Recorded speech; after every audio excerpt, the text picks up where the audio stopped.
The sky was dark and peaceful over the city, and people were living there, lives as they always had, and no one could imagine that everything was about to change forever, because when the first alien ships arrived, there was no warning and no announcement and no message of peace or war.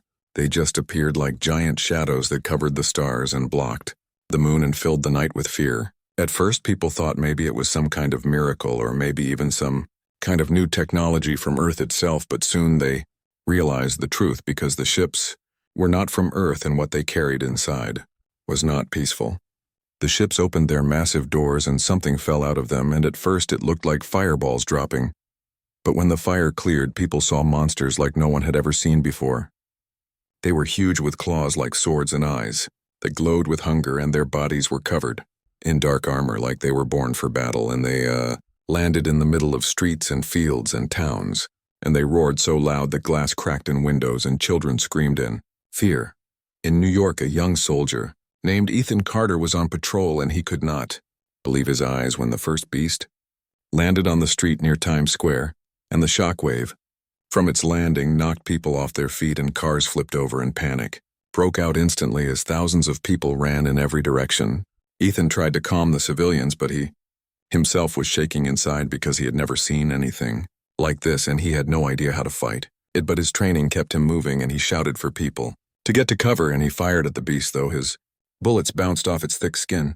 The monster swung its massive arm and crushed a taxi like paper, and then turned toward a group of fleeing people, and Ethan sprinted forward to try to distract it, knowing he was risking his life but unable to just stand by. Across the country in Los Angeles, Nurse Lily Morgan had just finished her shift at the hospital when she heard the first explosions, and she looked up and saw one of the alien ships above the wee skyline, and her heart sank because she knew nothing human could fight something like that.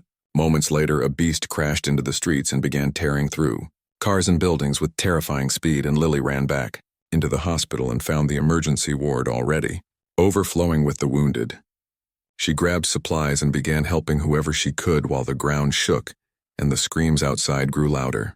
Her hands were trembling, but she forced herself to stay calm because she knew people were depending on her, and even when dust and rubble rained down through the ceiling, she refused to leave the injured behind. In Chicago, Captain Daniel Brooks and his unit were mobilized quickly, and he led his soldiers toward the sounds of destruction, and what he saw made his stomach twist, because the Yow beast in front of him was bigger than a tank, and it was moving faster than any animal he had ever seen. It roared, and the sound hit like a wave of terror, and for a moment even trained soldiers froze, but Brooks shouted orders and forced them to fire everything they had. Rockets streaked through the air and machine guns rattled, but the creature leapt with shocking power and tore into the front line, scattering men and crushing armored vehicles like toys. Brooks realized instantly that this was not just another enemy. This was something humanity had never been prepared to face, and in that moment he swore he would find a way to fight it or die trying. While soldiers and civilians fought for survival, scientists like Dr. Karen Mitchell were rushed to secure facilities to study whatever evidence could be gathered. In a lab deep underground, she stood before the remains of a smaller beast that had been killed by collapsing debris, and even though it was already dead, its body twitched and pulsed like it was still alive. Its blood was like acid and burned through the floor when it dripped, and its organs were strange and unfamiliar, as if they were not grown but stitched together from many creatures. Karen felt her throat tighten as she realized this was not evolution. This was design, and the aliens had built these monsters like weapons of war. She whispered to herself that Earth was not facing an army, but a nightmare crafted to destroy. In the days that followed, chaos spread everywhere, and cities burned, and governments struggled to keep order. News broadcasts showed images of beasts tearing through streets and people running in terror, while armies tried to fight back and failed again and again. The world had never been united before, but now fear forced them together, and leaders across the globe formed an emergency council to share what little they had learned. Still, every hour new creatures dropped from the alien ships, and every hour more cities fell, and people began to wonder if humanity had any chance at all. Ethan kept fighting in the ruins of New York, guiding survivors into subways and tunnels, and trying to hold off beasts with traps and explosives.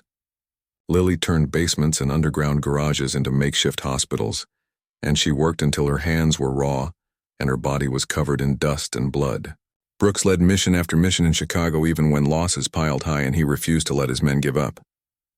Karen studied every piece of tissue and bone she could find, trying to understand how to stop them, and her heart broke a little more each time she saw another city vanish in fire on the news. As weeks passed, the fear grew heavier, but something else grew too, because in the darkest nights when everything seemed lost, humanity began to adapt. People learned to run toward each other instead of away. People learned to build barricades and set traps.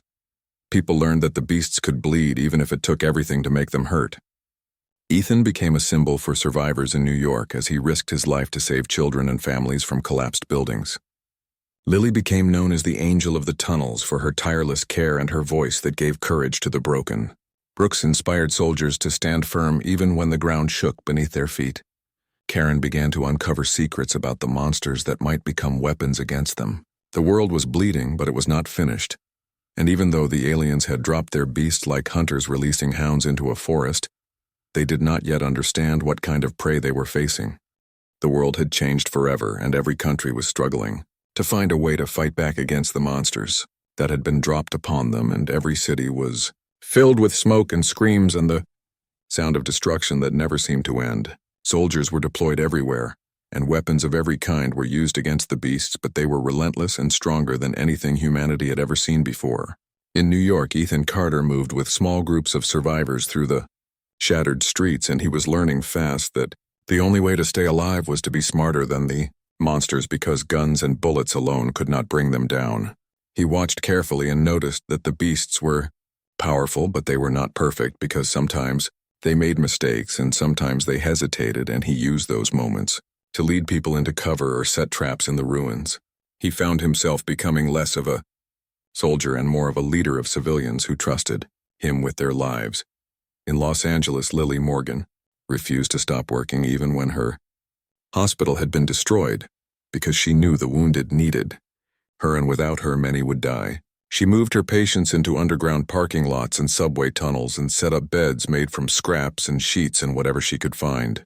Her hands were always red with blood, but she never stopped moving from one injured person to another, giving them hope with her steady voice even when she was terrified inside. People began to follow her and help her, and soon she was no longer just a nurse, she was the heart of an entire community that refused to surrender. Even when the ground above shook with the roars of the beasts, her presence kept people calm and alive. In Chicago, Captain Daniel Brooks studied the way the creatures fought, and he began to see a pattern that made him think they were not just wild monsters, but something worse. They moved like soldiers with tactics that allowed them to ambush his unit, and sometimes even work together to trap humans. He realized that the aliens must be controlling them somehow, and that made the fight even more dangerous. Still, he refused to give up, and he led his men through missions designed to slow the monsters down, even if they could not destroy them. He ordered bridges to be collapsed when beasts crossed them, and tunnels to be filled with fire and explosives. And though many soldiers died in the process, they managed to buy civilians more time to escape. Brooks carried the weight of those sacrifices heavily, but he told himself it was the only way to save lives. Far away in her underground lab, Dr. Karen Mitchell worked day and night studying the remains of the monsters that were brought to her by soldiers who risked everything to capture even a piece of the enemy. She discovered that their bodies healed faster than anything she had ever seen, and that some of them could even grow back parts that had been destroyed. She also found that the creatures had organs that seemed to vibrate at strange frequencies, almost like they were communicating with each other. She made notes and sent them to military leaders, but deep down she feared that the more she learned, the less chance humanity had, because the monsters were designed with precision and purpose. Yet she also felt a spark of hope, because if they were designed, then maybe they could also be defeated with the right knowledge. In Washington, leaders of nations gathered through secure communication lines, and for the first time in history, every major power spoke not as enemies but as allies, because the threat was bigger than politics or borders. They created a united defense council and shared intelligence and resources, but still their armies were being torn apart across the world. The council told people to stay calm and stay strong, but the truth was clear that humanity was being pushed to the edge and time was running out. The monsters spread across continents, destroying farms and power, plants and supply lines, and humanity was forced to adapt faster than ever.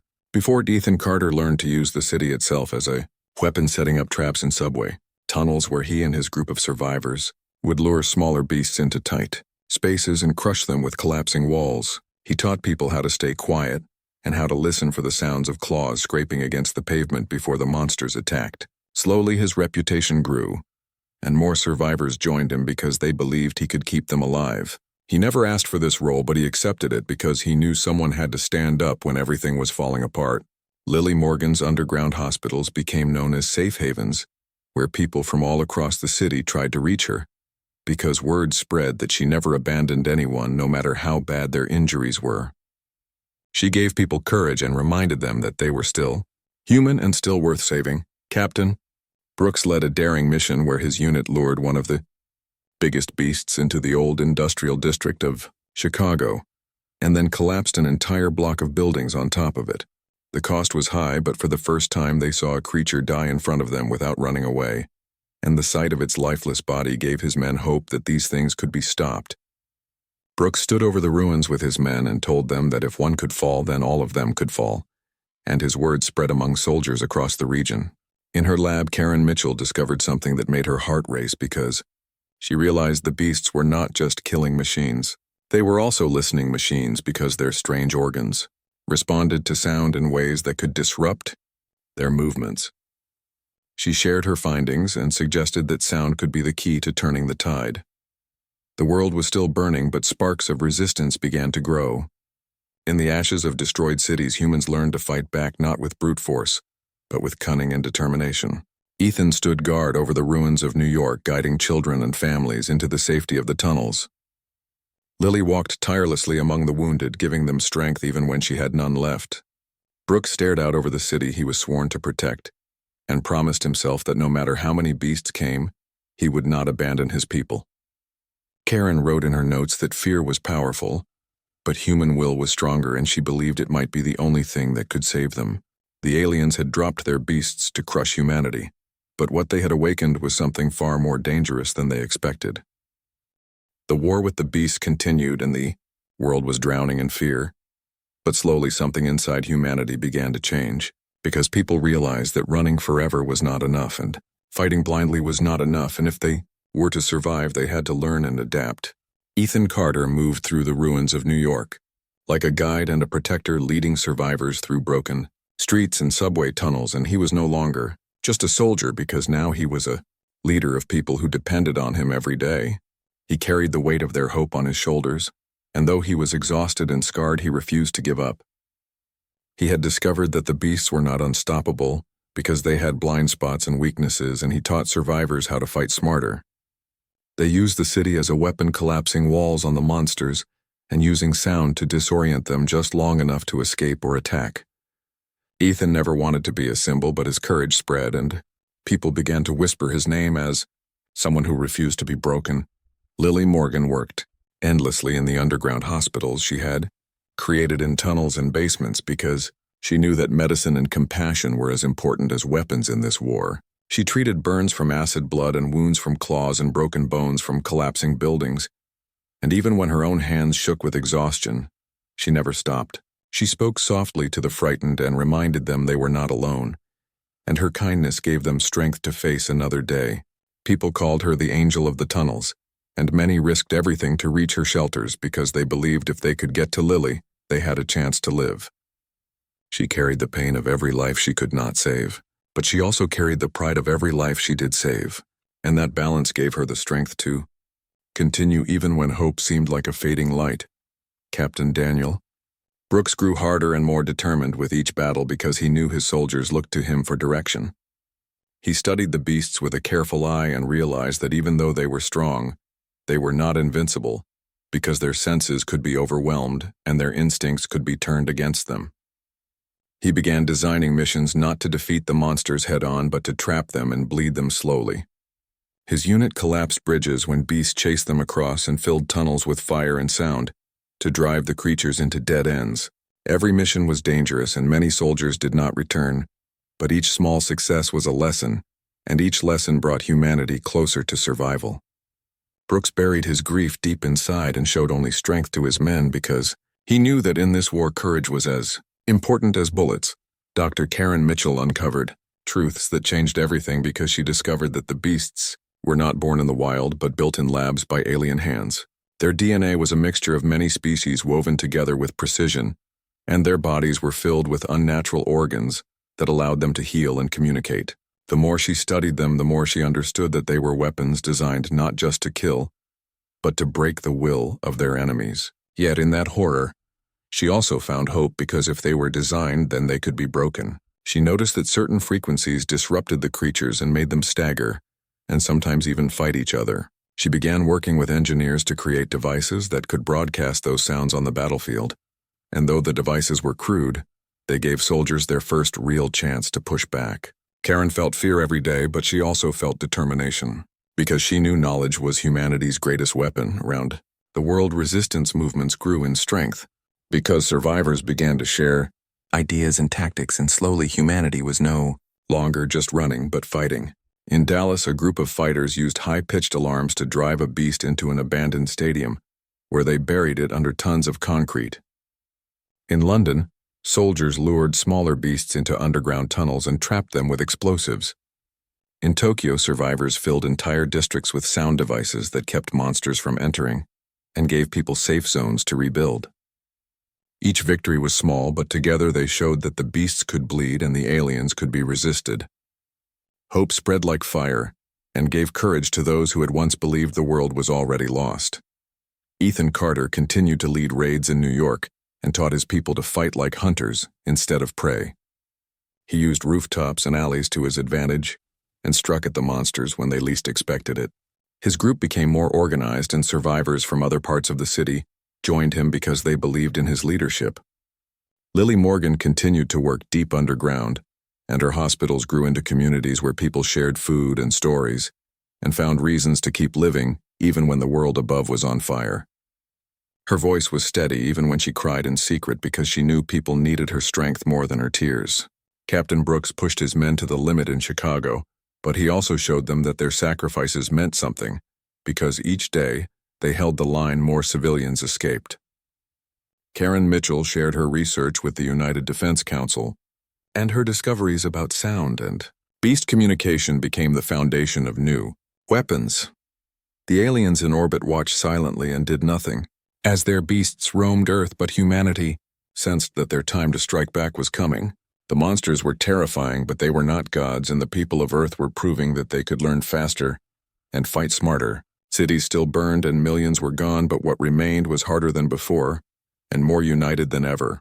In the quiet moments, Ethan wondered if they could really win, and Lily wondered how many more lives she could save, and Brooks wondered if the cost would be too high, and Karen wondered if her science would be enough.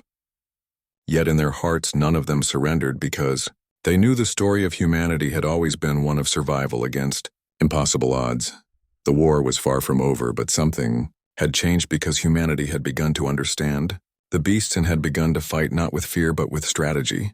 The aliens had wanted to crush their spirits, but instead they had awakened their strength. And as fire still lit the skies and roar still shook the ground, a truth began to spread across the world, that humans were not just victims, they were fighters, and they were ready to rise. The war was tearing the world apart, but for the first time, humanity was beginning to strike back in ways that mattered, because they were no longer fighting with blind rage but with knowledge and precision. Ethan Carter had become a leader of survivors in New York, and he had learned that the beasts could be tricked and trapped if people worked together. He and his group built sonic devices from scavenged radios and speakers and used them to confuse the monsters long enough to lure them into collapsing buildings or explosive traps. Each time a beast fell, the survivors cheered, and each time they survived another day, their hope grew stronger. Ethan was no longer just a soldier, he was a symbol to the people around him, and though he carried heavy guilt for every life lost, he also carried pride that humanity was no longer lying down in fear. Lily Morgan worked without rest in the underground hospital she had created, and she became the heart of the resistance in Los Angeles. People traveled miles through dangerous streets just to reach her shelters because they knew she would not turn them away. She treated the wounded with patience and kindness, and her calm words gave them courage when the world above them was filled with fire and roars. She organized volunteers to help her, and soon her hospital became a place not just of healing, but of community where survivors shared food stories and songs that reminded them they were still human. Even when monsters prowled above, Lily refused to stop. and her light in the darkness gave others strength to keep going. Captain Daniel Brooks in Chicago became known for his daring counterattacks because he believed that the best defense was to take the fight to the beast. Using the information from Dr. Karen Mitchell, he designed missions that relied on sound traps and explosive ambushes. His soldiers lured a massive beast across a bridge, then detonated charges that sent it crashing into the river where it thrashed and sank beneath the waves. They set up sonic cannons that blasted high-pitched tones which made the monsters stagger and cover their ears before his men opened fire. For the first time, his unit won battles without being destroyed, and morale among his men began to grow. Brooks stood tall before his soldiers and told them that every victory, no matter how small, was proof that humanity could survive. Dr. Karen Mitchell worked tirelessly in her underground lab, refining the sonic weapons and studying more samples of the beasts that soldiers brought her. She discovered that while the monsters could regenerate and adapt, they could not resist certain frequencies that disrupted the strange organs in their bodies. She built prototypes of handheld devices that emitted concentrated bursts of sound, powerful enough to drive the creatures back. Her discoveries spread quickly through the United Defense Council, and soon battlefields across the world began to use sonic technology to fight. For the first time, humanity was not just defending, but counterattacking, and that shift changed everything. In Dallas, the resistance launched one of the largest offensives since the invasion began. Hundreds of fighters armed with sonic devices and explosives coordinated their attack on a massive beast that had been terrorizing the city.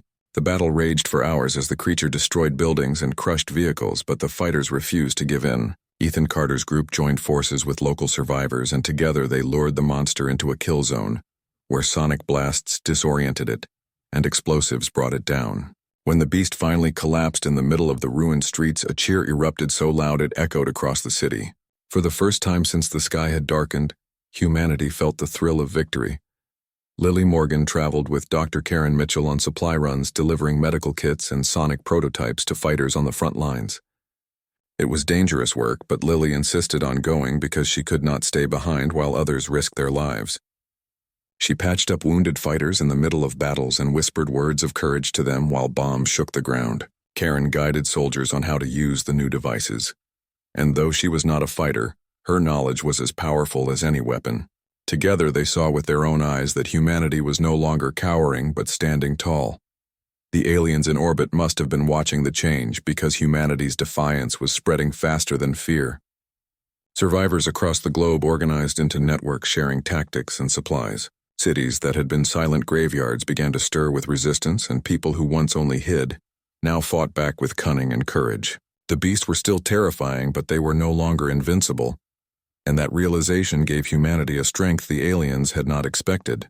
The war was still brutal and losses were still heavy, but for the first time people began to believe that survival was possible. Ethan Carter looked out over the ruins of New York and saw not just destruction, but determination in the eyes of the people who followed him. Lily Morgan listened to the laughter of children in her underground shelters and felt hope bloom even in the shadows. Captain Brooks stood with his soldiers in Chicago and told them they were no longer victims but warriors. Dr. Karen Mitchell looked at the data in her lab and whispered to herself that the aliens had made a mistake because they had underestimated the will of humans. And in that moment, across the shattered world, a truth grew stronger than fear: that humanity was not finished, and the fight was far from over. The skies above Earth glowed with alien light as the orbiting ships grew restless, because the resistance of humanity was no longer a scattered fight but a rising storm. The beasts still roamed and killed, but they were meeting greater resistance than before, and the aliens seemed unsettled by the sudden defiance of the people they thought would break easily.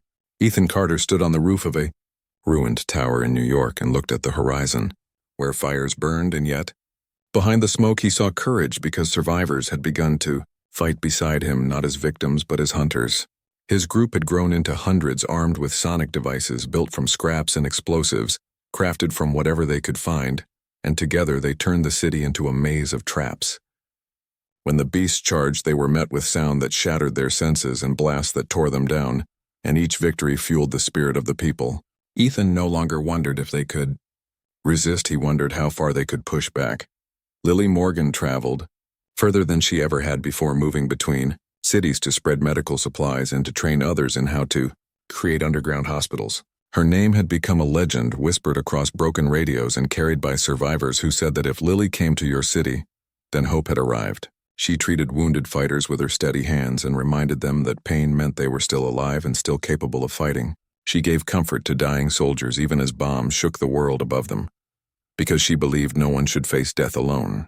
Lily carried sorrow in her heart, but she carried strength in her voice, and people followed her example by helping one another even in the darkest moments. She became proof that compassion was a weapon as powerful as any blade. Captain Daniel Brooks pushed his forces into new battles that once would have seemed impossible. In Chicago, his men hunted beasts with precision, using sonic bursts to drive them into ambushes and collapsing skyscrapers onto their massive bodies. Each mission carried terrible risks, but Brooks accepted the cost because every fallen beast meant more civilians could survive another day. He gave speeches before each battle reminding his soldiers that history was being written with their courage, and that future generations would remember that they had stood when others would have fallen. His men believed in him, and they fought with a fire that no alien could extinguish. Brooks carried their faith as his burden, and he swore silently that he would not let it be wasted. Dr. Karen Mitchell unlocked more secrets of the monsters in her underground labs because she discovered that their communication was not only sound, but also chemical signals carried in their blood and breath. She realized that if humans could replicate those signals, they could control the beasts or turn them against one another. With a team of engineers, she created experimental grenades that released synthetic scents designed to confuse or enrage the creatures, and in the field these weapons caused chaos among the monsters. For the first time, humanity was not just resisting, they were beginning to bend the tools of their enemy back upon them. Karen knew the danger of what she was creating, but she also knew that the aliens had already unleashed hell upon Earth, and she was determined to make that mistake cost them dearly. The battles grew larger and bloodier as the resistance launched coordinated strikes across continents. In Berlin, survivors lured an enormous beast into a mine shaft rigged with explosives, and the detonation shook the earth for miles. In Cairo, fighters used sonic towers to carve out entire safe zones where people rebuilt shelters without fear of attack. In Sydney, survivors filled the harbor with sonar devices that kept the monsters from entering the waters, and for the first time, ships could sail again. Each victory was small compared to the scale of the war, but each one sent a message to the orbiting aliens that humanity was not broken. The beasts that had once been nightmares were now prey to human cunning and determination. Ethan Carter was at the center of one of the boldest plans yet, because the resistance aimed to strike at a breeding pit discovered in the ruins of Washington, D.C. Recon scouts reported that the aliens had left clusters of eggs guarded by some of the largest beasts yet seen, and if those eggs hatched, the war would tip back into despair. Ethan led hundreds of fighters into the ruins with sonic weapons roaring and explosives strapped to their backs. The battle was like nothing they had faced before, with beasts charging through flames and rubble, but the fighters held the line. They planted charges around the pit while Ethan and his closest comrades drew the monsters away in a desperate chase. When the explosives detonated, the ground shook like thunder and the pit collapsed, burying the eggs and the guardians with them. The price was heavy, but the resistance had dealt a wound to the enemy that would not heal easily. Lily Morgan was there in the aftermath, moving through smoke and dust to tend to the broken bodies of fighters who had survived. She knelt beside Ethan when shrapnel tore into his side, and with trembling hands she patched his wound even as explosions echoed around them. Her voice was calm and steady, and she told him that he could not die because too many depended on him. Ethan gritted his teeth and rose again because Lily's words gave him strength beyond the pain. Together they saw the ruined pit and knew that the sacrifice had not been in vain because they had stopped a nightmare before it was born. Captain Brooks and his soldiers arrived days later to secure the ruins, and he looked at Ethan and Lily with respect because their courage had saved millions. He declared to his men that this was the proof they needed that humanity could hurt the enemy in ways that mattered.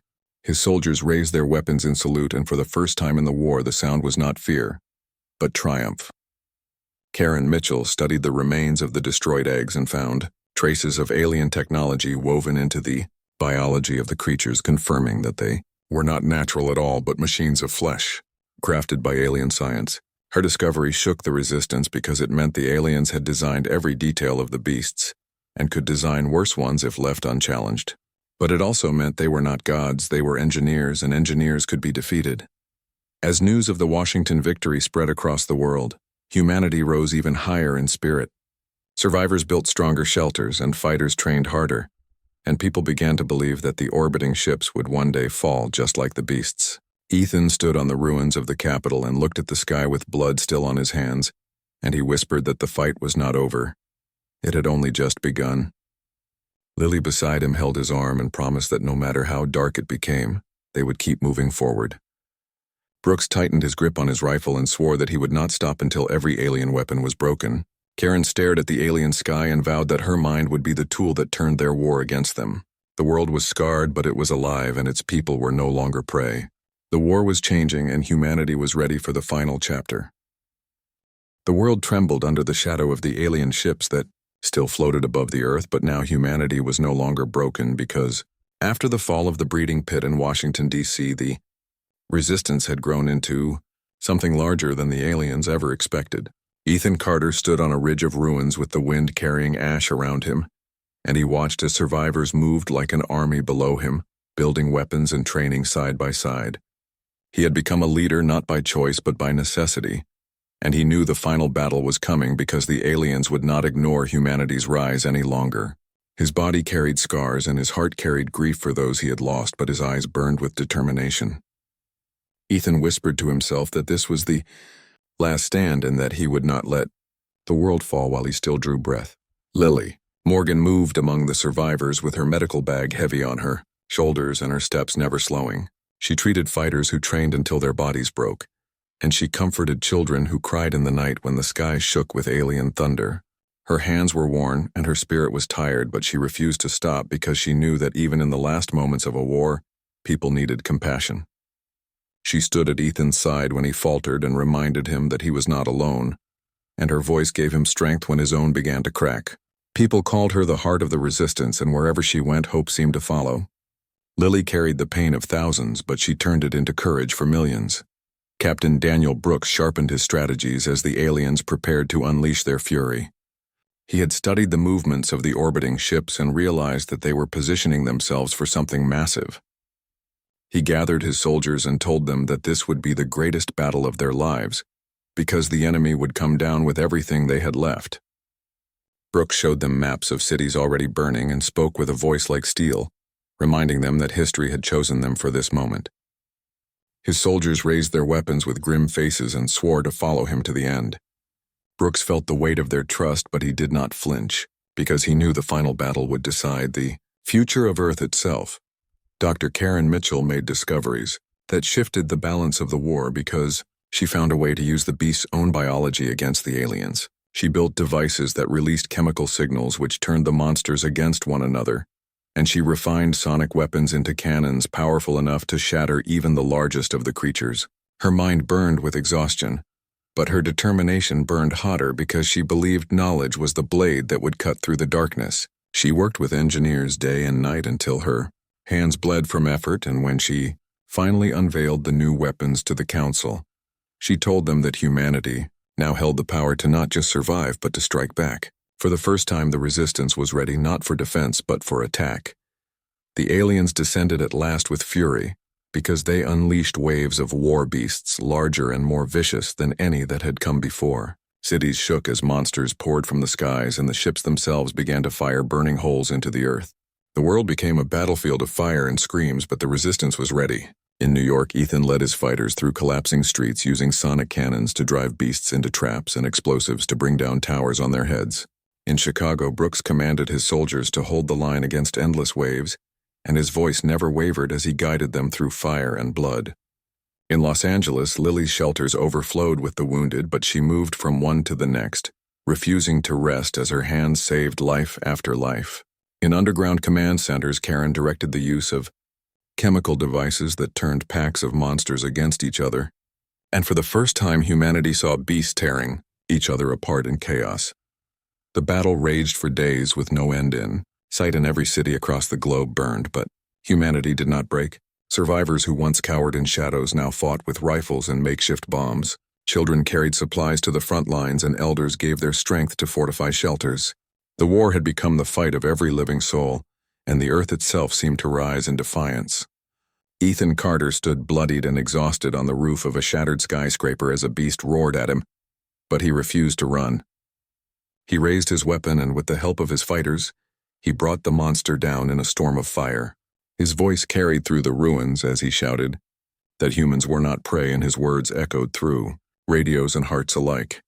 The aliens unleashed their final weapon, a massive beast unlike any the world had seen, its body towering over the ruins and its roar shaking the skies. It marched toward the resistance stronghold in Washington, D.C., where the last council of leaders had gathered. Ethan, Brooks, Lily, and Karen all converged there because they knew this was the end. The beast crashed through defenses, tearing through tanks and soldiers, but the resistance refused to yield. Karen activated the largest sonic cannon ever built, and its blast staggered the monster long enough for Brooks and his soldiers to launch a storm of explosives. Ethan climbed onto the beast's back with fire in his veins and planted charges deep into its flesh, while Lily watched with fear and hope. The monster thrashed and roared, but Ethan held fast until the charges detonated and the explosion lit the sky like a second sun. The beast collapsed, shaking the earth, and silence followed as its body burned. When the dust settled, the orbiting alien ships began to withdraw because the loss of their greatest weapon had broken their strategy. One by one, the massive vessels pulled away from Earth's skies, and humanity watched as the invaders retreated into the darkness of space. The war was not without cost because cities lay in ruins and millions were gone, but the survivors stood together stronger than ever. Ethan Carter stood wounded but alive beside Lily, who held his hand tightly. Captain Brooks saluted the soldiers who had given everything and swore that their names would be remembered. Karen Mitchell looked at the sky and whispered that the aliens had made a mistake because they had tried to break humanity, but instead they had forged its greatest strength. Across the shattered world, survivors lifted their heads, and for the first time in years, the sky was clear of alien fire. The beasts that remained were hunted down and destroyed, and slowly the earth began to heal. Children laughed again in the ruins, and communities rebuilt from the ashes. Humanity had faced extinction and endured, and now they looked to the stars with defiance and determination. Ethan, Lily, Brooks, and Karen each carried scars that would never fade, but they also carried the knowledge that they had saved their world. The story of the war would be told for generations, not as a tale of despair, but as proof of what humans could endure. The aliens had dropped war beasts on Earth, but in doing so they had awakened something far stronger, because they had awakened the unbreakable spirit of humanity.